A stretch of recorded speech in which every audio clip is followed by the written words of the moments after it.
Hi guys, today we are going to see how to make a logo using Picsart. First of all, install Picsart and open it. Select the transparent background. Type in the letters you want to make as logos.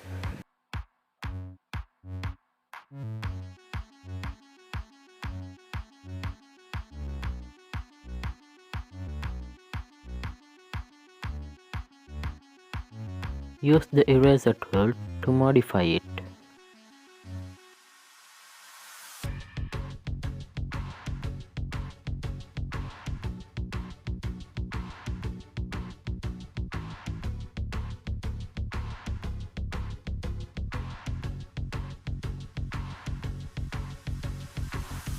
Add a shape around it to make it look more creative.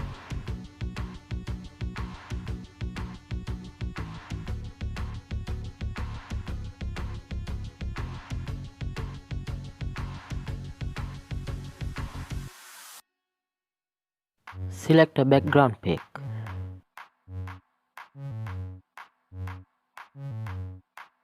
Save the logo and paste it on a background.